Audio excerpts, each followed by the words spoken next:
Sans famille, deuxième partie, chapitre 15, Capi perverti.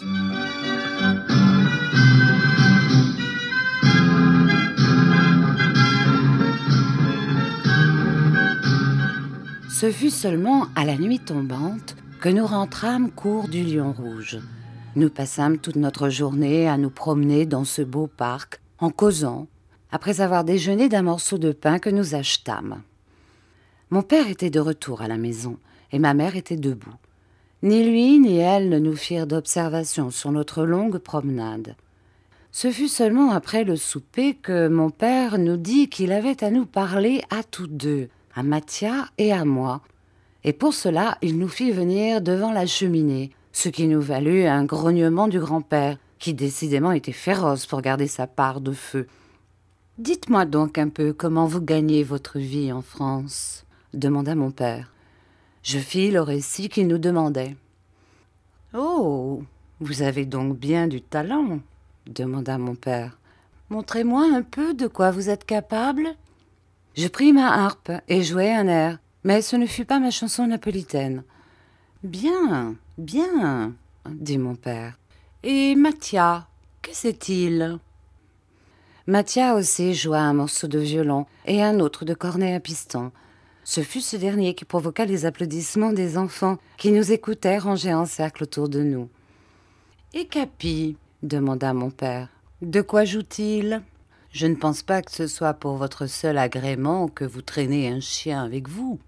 Il doit être en état de gagner au moins sa nourriture. » J'étais fière des talents de Capi, non seulement pour lui, mais encore pour Vitalis. Je voulus qu'il jouât quelques-uns des tours de son répertoire, et il obtint auprès des enfants son succès accoutumé. « Mais c'est une fortune, ce chien-là, » dit mon père.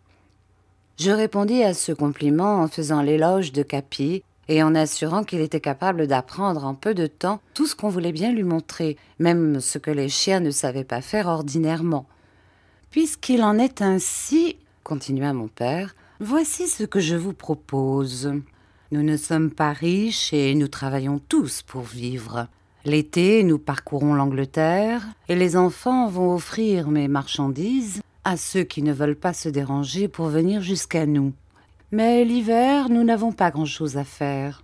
Tant que nous serons à Londres, Rémi et Mathia pourront aller jouer de la musique dans les rues. Et je ne doute pas qu'ils gagnent bientôt de bonnes journées, surtout quand nous approcherons des fêtes de Noël. Mais comme il ne faut pas faire de gaspillage en ce monde, Capi ira donner des représentations avec Alan et Ned. « Capi ne travaille bien qu'avec moi, » dis-je vivement, car il ne pouvait pas me convenir de me séparer de lui. « Il apprendra à travailler avec Alan et Ned, sois tranquille. Et en vous divisant ainsi, vous gagnerez beaucoup plus. Mais je vous assure qu'il ne fera rien de bon. Et d'autre part, nos recettes à Mathia et à moi sont moins fortes. Nous gagnerons davantage avec Capi. »« Assez causé, » me dit mon père. « Quand je dis une chose, j'entends qu'on la fasse. Et tout de suite. C'est la règle de la maison.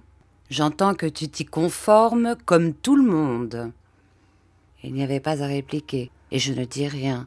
Mais tout bas, je pensais que mes beaux rêves pour Capi se réalisaient aussi tristement que pour moi. Nous allions donc être séparés. Quel chagrin pour lui et pour moi.